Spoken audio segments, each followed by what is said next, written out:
Olá! Dados da Secretaria de Desenvolvimento Regional apontam que a contaminação e morte por coronavírus no interior de São Paulo avança 4 vezes mais do que aqui na capital. Para falar sobre esses dados alarmantes, o Conexão Legislativa recebe o deputado Alex de Madureira, do PSD. Deputado, seja muito bem-vindo à Rede Alesp. Oi, Melissa, muito obrigado pela oportunidade de estar participando mais uma vez aqui da programação da Rede Alesp. Eu fico muito feliz por esse espaço que vocês abrem para nós parlamentares podermos comentar os assuntos, né, estão no momento aí movimentando o estado de São Paulo, trazendo preocupação a toda a população e é uma forma de nós nos comunicarmos com a população. Então, agradecer à Rede Alesp por esse espaço que nos cede nesse momento tão difícil. Nossa, que agradecer uma disponibilidade, deputado. E usando como gancho isso que o senhor acabou de falar, dessa oportunidade de falar com o leitor, com o eleitor e as pessoas que estão em casa, queria saber como é que está o dia a dia do senhor como parlamentar aí no isolamento social. Olha, Melissa, para mim é muito difícil. Eu vou confessar para você, eu tenho sofrido muito porque nós estamos acostumados a estar no meio do povo, a participar. Eu não sou um deputado que fui eleito pelas plataformas digitais somente. Lógico que nós tivemos a participação das redes sociais também, mas eu sou um deputado ainda da moda antiga, aquele que vai ao interior, que vai à prefeitura, que vai junto ao eleitor, que participa, que está sempre junto aos vereadores, os prefeitos, principalmente da minha região. Então eu estou me sentindo muito preso, né? Acho que essa é a palavra nesse momento difícil. Entendo a preocupação, entendo a necessidade desse momento agora, porém é muito difícil, não é fácil. Além do mais, vou confessar outra coisa aqui. Hoje é dia de abrir o coração, né? Minha mãe, por exemplo, meus pais, e eu fico muito em São Paulo e fico em Piracicaba. Mas mesmo estando em Piracicaba, meus pais não querem que eu vá até a casa deles, né? Por conta desse problema deles estarem no grupo de risco. Minha mãe acha que é preocupante, então às vezes quando eu vou lá, eu fico do portão, dou um tchauzinho Ai, meu e Deus. dou um beijo, mando um beijo para ela de longe. E essa é a forma que nós estamos fazendo agora, né? E acho que é um momento de reinventar-se também. Tanto é que nós, num ambiente ou num dia normal, Melissa, nós estaríamos agora juntos aí na Rede Alesp, gravando essa programação, né? Porém, Claro. por conta do isolamento, por conta da quarentena, por conta do estado de calamidade, eu estou num lugar, você está em outro, e nós estamos fazendo essa programação aqui para a Rede Alesp. Então, acho que a tecnologia nos facilitou um pouco nesse momento. Então, gratos aí também à tecnologia que nos aproxima nesse momento tão difícil. Eu vou compartilhar sua confissão, deputado. E eu também tenho uma sobrinha recém-nascida que vai completar 6 meses agora e a gente está morrendo de saudade dela, mas não tem como ir até ela para não oferecer risco para ela e nem a gente. Minha mãe tem mais de 70 anos, tem 70 anos, né? Então não dá para ficar transitando também. Então tá difícil para bastante. Deputado, Acho eu que queria saber. principalmente para nós, acho que principalmente para nós que estamos acostumados com essa correria do dia a dia, né? Exatamente. Reordenar o nosso dia tem sido um desafio, né? Deputado, eu queria saber como está a sua região, como a sua região está enfrentando a pandemia do coronavírus. Olha, eu sou oriundo da região de Piracicaba, interior de São Paulo, e 120 quilômetros aqui da capital, 130 quilômetros mais ou menos da capital. E, lógico, demorou um pouquinho mais para chegar, né, os casos, ainda temos poucos casos na cidade de Piracicaba, tivemos aí um infortúnio da chegada de uma pessoa de fora da cidade em um dos lares de idosos lá aqui de Piracicaba e acabou que afetando ali alguns idosos e faleceram 4 idosos desse lar por conta de decorrência do coronavírus, né?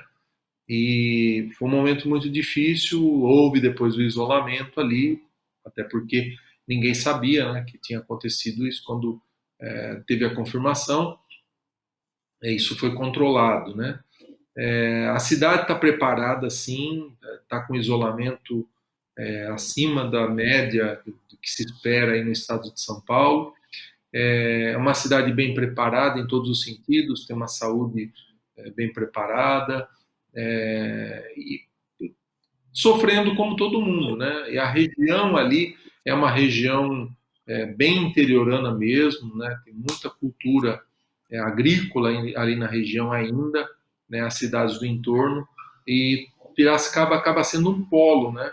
São quase 20 cidades ali ao redor, que Piracicaba é a maior cidade ali da região, então acaba aglomerando um pouco por conta disso. A questão da saúde também.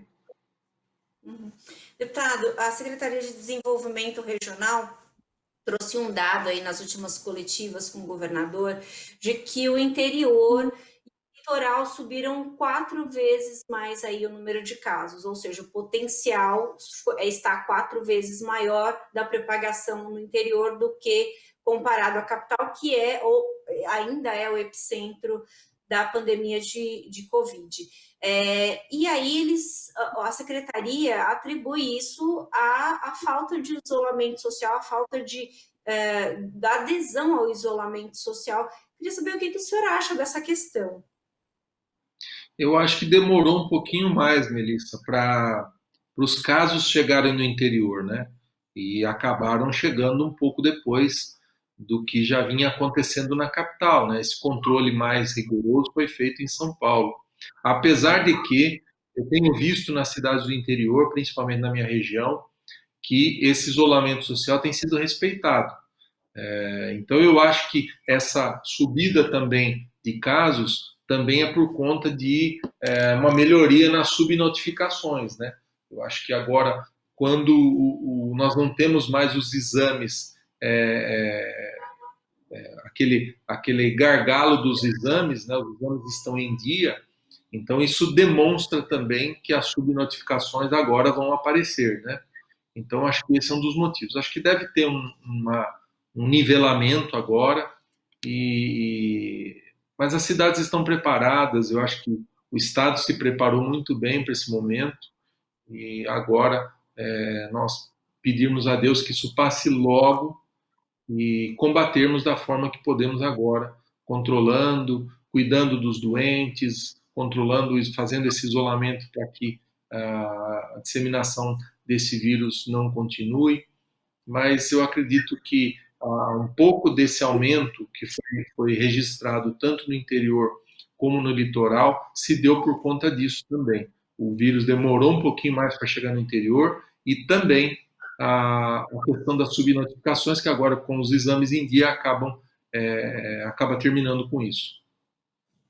Um dado também, deputado, que a secretaria passou aí nas coletivas, foi que dos 645 municípios, 332 têm casos de Covid e 150 com mortos.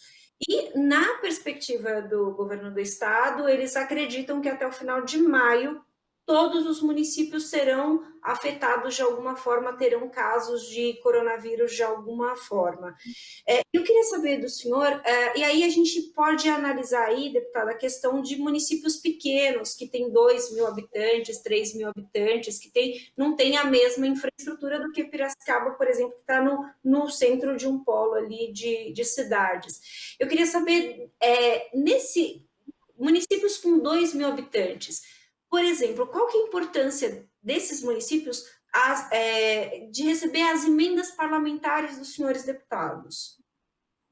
Olha, eu acho que nesse momento, Melissa, para todos os municípios é importante. Eu agora mesmo, antes de falar com você, recebi a ligação de 3 prefeitos aqui de cidades consideradas grandes, né? São cidades com mais de 100 mil habitantes e pedindo ajuda, né? Então, mesmo os municípios maiores estão sentindo o impacto, sim, porque tudo é proporcional, né, Melissa? Tudo é proporcional. Você estando no município pequeno, os seus gastos também são menores, o número de casos vai ser menor, é, o número de atendimentos vai ser menor. E num município maior, a proporcionalidade disso é tudo maior, né? O número de funcionários da prefeitura é maior, o número de atendimentos é maior, o número de casos, consequentemente, vai ser maior, né? E o gasto também, nesse momento tão difícil, vai ser maior. E uma coisa que dificulta muito, Melissa, é a lei da oferta e procura, né? Nesse momento agora, com relação às compras que as prefeituras vêm fazendo, tem uma dificuldade muito grande de se achar insumos, de se achar preço, né? E, infelizmente, precisa ser comprado, né? Acaba um insumo, acaba um EPI, né? O que a prefeitura vai fazer? Vai ficar sem? Né? Agora, em Piracicaba mesmo, houve nessa semana quase que uma falta de EPI. E aí a prefeitura precisa agir rápido para não deixar faltar esses equipamentos de proteção individual para os funcionários da prefeitura, principalmente os que estão na área da saúde, né? Então, lógico que uma emenda parlamentar para um município, por exemplo, agora mesmo, ligou a prefeita de Nova Granada, né? E foi uma prefeitura que a gente acabou ajudando, e ela ligou agradecendo, até chorando, dizendo: olha, deputado, muito obrigado, porque quando nós enviamos essa emenda, ainda não tinha o coronavírus, né? Nós fizemos a indicação no impositivo do ano passado. Então, a chegada dessa emenda agora lá, e aí fazer um agradecimento aqui também à Secretaria de Governo do Estado, à Casa Civil, à Secretaria de Desenvolvimento Regional, ao próprio Governo do Estado, e liberou essas emendas, né? Lógico que estava previsto na LDO, previsto no orçamento do Estado, mas nós sabemos que é um momento difícil agora que a gente está vivendo. E com essas liberações que o Estado tem feito, mesmo não sendo um dinheiro, vamos dizer, um dinheiro novo, né, para o enfrentamento do coronavírus, mas é o dinheiro que já estava separado no orçamento para os municípios, então está chegando numa boa hora, é a hora que eles estão precisando. Deputado, eu peço licença ao senhor para a gente fazer um rápido intervalo e daqui a pouco a gente volta com Conexão Tá Legislativa. bom.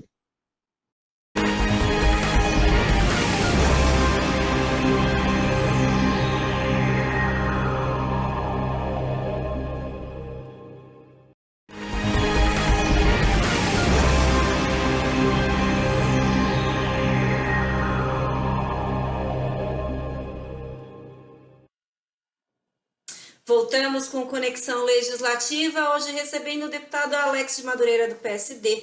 Deputado, a gente estava falando aí um pouco sobre a região de Piracicaba, a situação do coronavírus no interior, e eu queria saber, deputado, como tem sido a questão econômica na sua cidade. A gente sabe que algumas empresas aqui na capital, que foi assim, se adaptaram fazendo home office, outras deliveries, outras, assim como a gente aqui na TV Alesp está fazendo rodízio, vai um repórter uma vez por semana, a gente grava aqui de casa também. Como está sendo no interior, nas empresas aí na sua cidade? Olha, Melissa, também tem sido feito dessa forma, né? A maioria das empresas tem feito um rodízio, principalmente aquelas que são de atendimento ao público, no caso, as que são de serviços essenciais, né? Mercados, bancos, né? Farmácias, de todos os serviços que são considerados serviços essenciais e que mantiveram o seu atendimento, né? Então, a primeira atitude a ser tomada foi com relação ao grupo de risco, né? Todos que estavam no grupo de risco foram liberados para casa para que prestassem o seu serviço de alguma forma virtualmente em home office. Esse foi o primeiro caso. E as empresas que não são de serviços essenciais, e que tem como prestar esse serviço. Eu acho que, até fazendo um parênteses aqui, aproveitando a sua pergunta, Melissa, acho que foi importante para todos se reinventar um pouco, né? Eu Uhum. conheço, por exemplo, restaurantes aqui que não tinham serviço de delivery, né? Eles não tinham, não era costume. Eram restaurantes que recebiam presencialmente as pessoas, recebiam o público e tiveram que se reinventar, né? Tiveram que abrir um serviço de delivery, muito rápido fazer essa propaganda, acabaram que pegando os contatos daqueles frequentadores, clientes daquele estabelecimento que muitas vezes ligavam para fazer reserva ou algo assim, e começaram a oferecer um serviço de delivery. Então, todo mundo teve que se reinventar um pouquinho para poder enfrentar esse momento tão difícil. Infelizmente, tem algumas empresas que o trabalho home office não surte efeito algum. Né? Se for uma indústria que produz alguma coisa, então o funcionário que produz não tem como ele produzir na casa dele. Né? Em outros casos também eu vejo funcionar, como é o caso, por exemplo, do Tribunal de Justiça, né? O fórum aqui continua funcionando com os processos que são processos, apesar dos prazos não estarem contando, mas todo o atendimento jurídico, toda a parte de liminares, tudo isso continua funcionando. Os processos digitais estão a todo vapor funcionando, né? Então é uma forma que as empresas e o próprio poder público encontrou de continuar funcionando, como você mesmo deu o exemplo da TV Alesp. Nós, por exemplo, deputados, continuamos fazendo as reuniões, os encontros. Anteontem tivemos o Colégio de Líderes, tivemos votação semana passada, então continuamos trabalhando, é lógico, se reinventando de uma outra forma para que o serviço continue a ser prestado para a população do estado de São Paulo.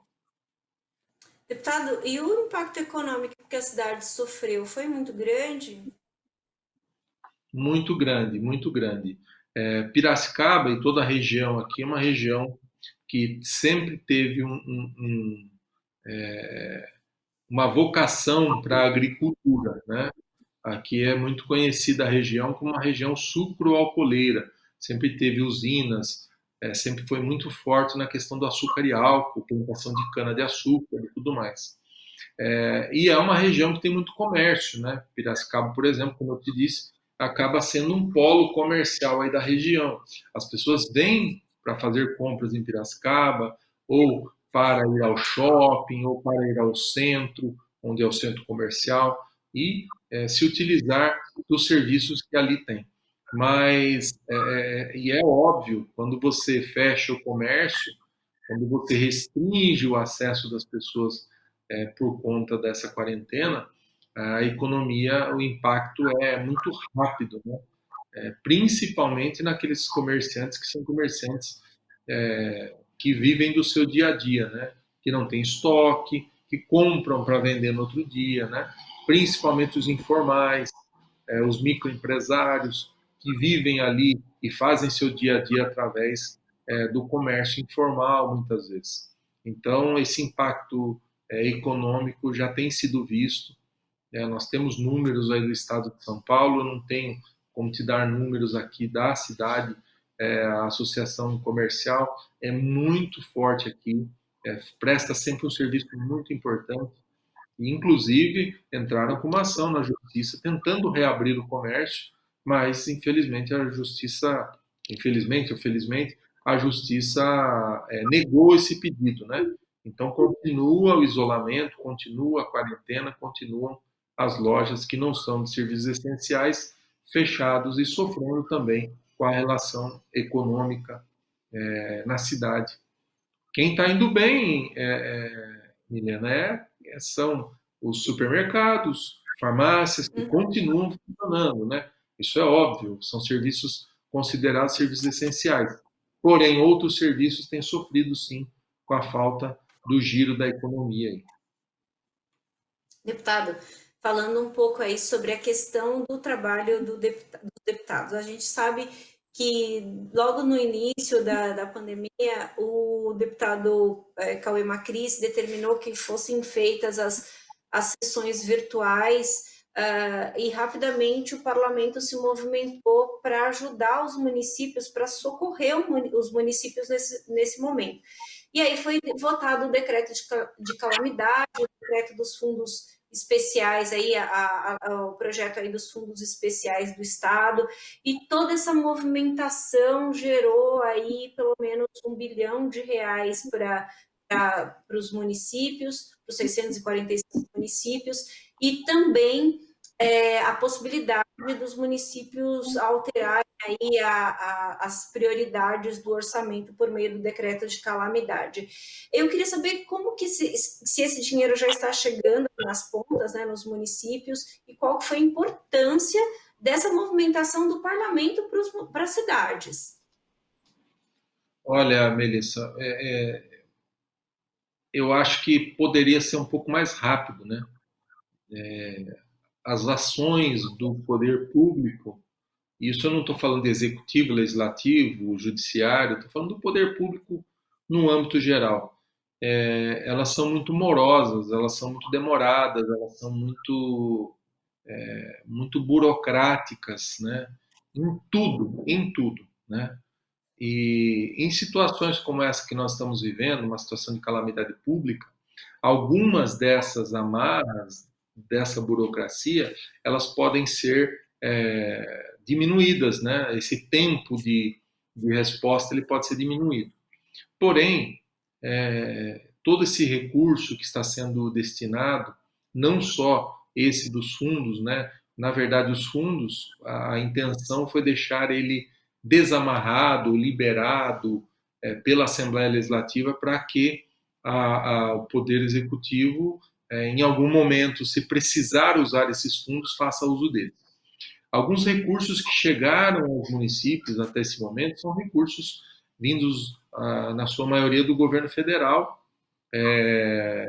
O governo do estado acabou liberando as nossas emendas, as emendas parlamentares dos deputados, e tem liberado recursos também através da Secretaria de Desenvolvimento Regional, e fazendo essas liberações, principalmente na área da saúde, de fundo a fundo, que é uma forma muito mais rápida, né? Então, infelizmente, entidades assistenciais, santas casas, estão demorando um pouco mais para receber por conta dessa burocracia que existe. Existe todo um controle, né? O dinheiro não pode ser simplesmente passado. Essa é uma realidade. Tem que haver um controle, né? Existe uma produtividade dos hospitais, das santas casas, e eles recebem em cima dessa produtividade que nós chamamos esses repasses do governo do estado. Então, tudo isso tem que ser tomado muito cuidado, até para nós não ultrapassarmos limites, né?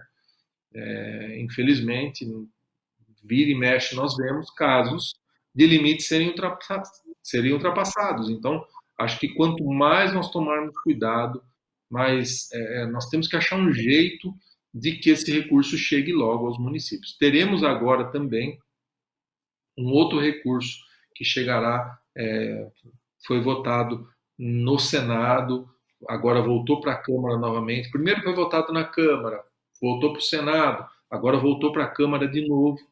É um projeto de socorro aí aos estados e municípios, que deve dar uma atenção muito maior nesse momento tão difícil, né? Então, nós esperamos que isso possa acontecer rápido, para que os municípios tenham essa velocidade também na utilização desse recurso para atender a população o mais rápido possível. E eu concordo que agora, nesse momento, nós não temos que preocupar só com o coronavírus. Acho que o coronavírus tem que ser a prioridade sempre, saúde, né? Saúde em primeiro lugar. Porém, nós não podemos deixar para trás o pensamento de que nós temos que pensar na economia, nós temos que pensar no social, nós temos que pensar na educação, em todas essas áreas, nós não podemos deixar elas para trás, não. Até porque daqui a pouco vai passar essa pandemia e nós vamos ter que consertar tudo muito rápido para que o Estado, o país volte ao normal. É importante a gente, esses projetos, né, deputada?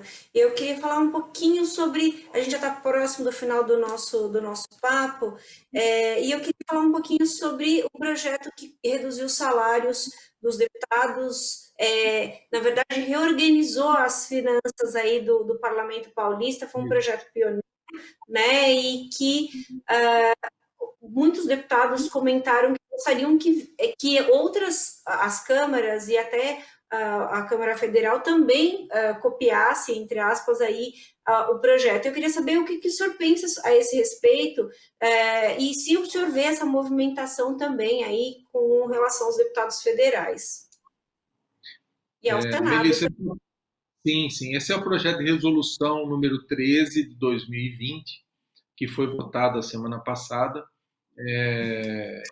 que reduziu, aí cortou os subsídios dos deputados, ou seja, a gente fala subsídio, é o salário, cortou o salário dos parlamentares em 30%, cortou as verbas de gabinete em 40%,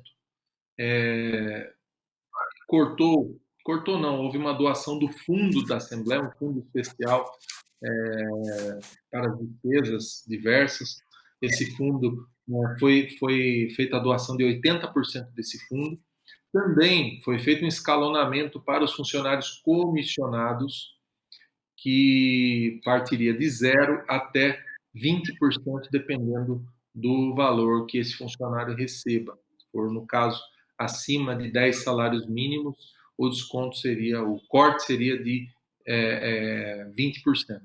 E toda essa economia da casa, também em contratos, que seriam executados agora até o final do ano, ou até o ano que vem, foram paralisados ou reduzidos agora nesse momento. Toda essa economia, né, e chegará até o final do ano no montante de 320 milhões de reais.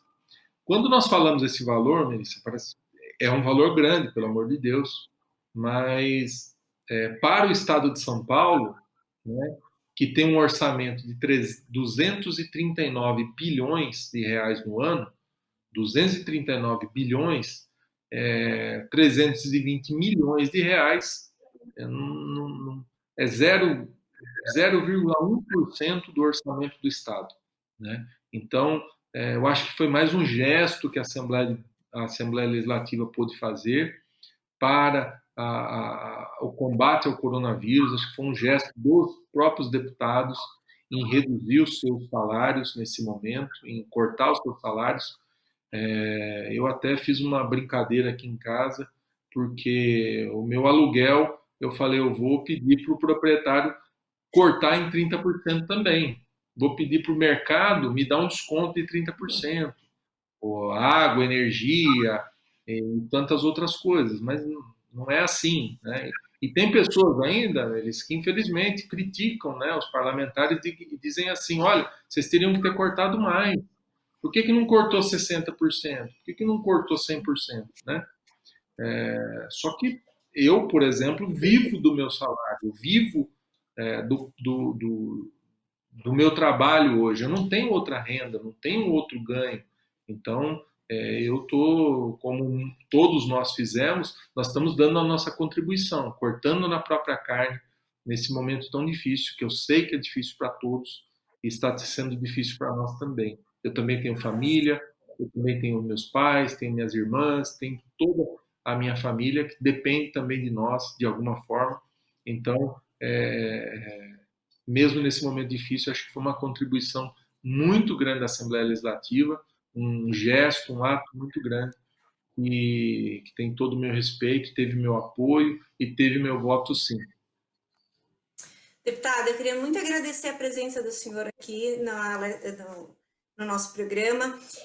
Queria estender o convite para que o senhor volte outras vezes, não só no nosso programa, como no jornal da Rede Alesp, que é sempre uma ótima presença do senhor, e que a gente possa sair dessa situação o mais breve possível, para que a gente volte a gravar nos nossos estúdios, para que a gente volte às comissões e às atividades dentro da casa.